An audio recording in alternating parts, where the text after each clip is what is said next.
Are you thinking about starting to save for your children and not sure what the best vehicle is?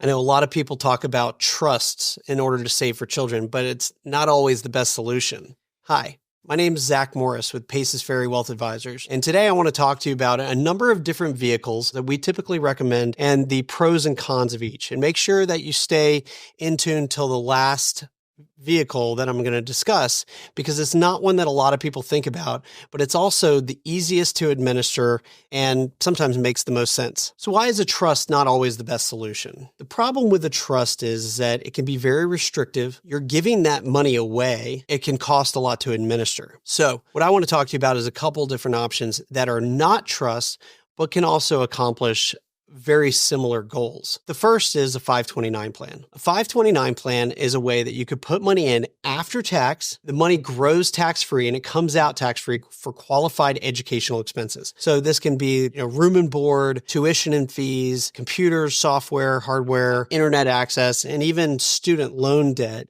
If they get to a point where they have student loan debt and they didn't use their 529 plan to pay that tuition. There's even a new feature of a 529 plan that allows them to roll a portion of their 529 plan into a Roth up to $35,000, which could be a great way to allow them to start saving for their retirement after they graduate from college. Although 529 plans allow you to give up to the annual gift limit, in 2024 it's $18,000, 2025 it's going to be $19,000.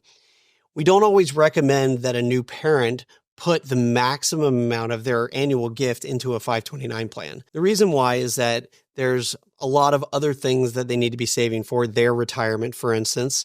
And it's not always a great idea to overfund a 529 plan early on. As that child grows, you can adjust your 529 plan strategy. Maybe they get to a point where they're going to public school and they're a rock star academically, and they're going to get a full scholarship. Well, as a parent, you're going to get a feel for this as they grow up. Now, in comparison to some of the other strategies that I'm going to discuss with you, the downside of a 529 plan is that it can only be used for qualified educational expenses. Some of the other strategies, you're going to have a lot more flexibility as to what you can buy with it. The other potential downside of a 529 plan is that it can impact your ability to, or your child's ability to apply for financial aid. However, it's not going to impact it as much as a UTMA account.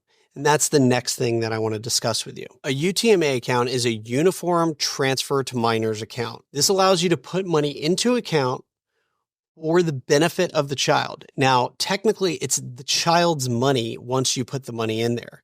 So it's if you had your mind set on a trust, this is a great alternative. However, the money is going to be the child's when they reach the age of majority. One of the benefits of a UTMA account is that you have a lot of flexibility in how the funds can be used.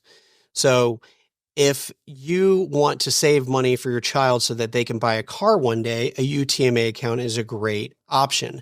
If you want to save money for the child so that they can put a down payment on a home in the future, a UTMA might be a great option. The other nice thing about a UTMA account is you stay in full control of those funds until they reach the age of majority. Now that's when we get to our potential downsides of a UTMA account, because when they reach that age of majority, they get full control of those assets. So this is regardless of how well they are doing in life. If they drop out of college, if they have a drinking problem, whatever might be going on in their life, they will have full control of that money at that time that they reach age of majority. So that's something to take into consideration before you start funding a UTMA account with a large sum of money. However, it can be a very useful tool for certain things. We've had clients in the past that have put a lot of money into a 529 plan and then said, Zach, can I use this for a car? We said, that's not allowed. Transportation, especially individual vehicles, cannot be purchased with a 529 plan. And so we recommended him start funding a UTMA account because that's really what he wanted it for. He wanted to earmark that money so that his child could use that money later to buy a car. The next option, and this might be better for the child when they get a little bit older because they need earned income in order to fund it, is a Roth IRA. So if your child is, let's say they're 12, 13, 14, maybe they are mowing lawns or taking neighbors' trash out, whatever it might be, and they have earned income, they can contribute to a Roth up to the amount of earned income that they made that year. So in 2024, this is $7,000. So you can put that money into the Roth for them. The benefit of a Roth is that the funds go in after tax, they grow tax-free, and they come out tax-free for whatever expenses your child, then much older adult child, would have in retirement. Another benefit of the Roth is that your child can use up to $10,000 from that Roth IRA for a first-time home purchase, as long as the Roth was established more than 5 years ago.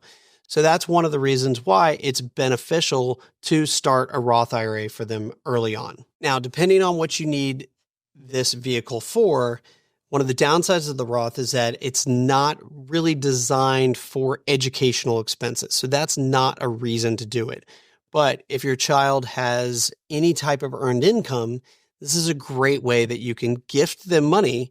But instead of gifting them money into an account that they're just going to spend that day, you can gift it into a Roth IRA. Technically, you don't have to tell them about it till much later in life, and it can grow over time. The last type of vehicle that I want to talk to you about on this video is a joint or individual account in your name.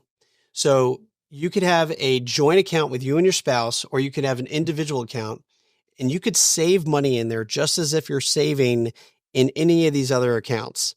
For example, a UTMA account, you just earmark it for the child. So you can save money in there every month, every year, and as it grows, it will grow in a separate account earmarked for that child. Now, you still have the tax ramifications of transferring money to that child. However, this year it's $18,000 per spouse. So if you and your spouse wanted to gift money to your child from that joint account, this year you could give $36,000. So depending on how much money you're looking to save for this child and how much money you're looking to earmark for that child, an individual account or a joint account might accomplish the same goal.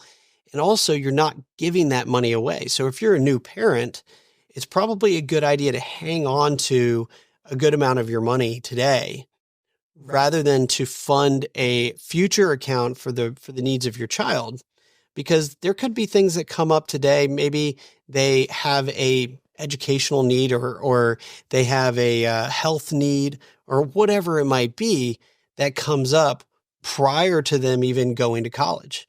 And if you put all that money into a 529 plan today, then you're going to have to pay penalties and taxes to get it back. So putting it into an individual account or a joint account in your name is a great way to earmark it, allow it to grow as if it was theirs, and then gift it to them later in life. If you've enjoyed this video and would like to learn more from Paces Ferry Wealth Advisors, please click on the link below and subscribe to our newsletter, or feel free to reach out to us if there's anything that we could help you with. We help people all over the country, not just in Atlanta, Georgia. And feel free to also subscribe for more videos in the future. Thank you.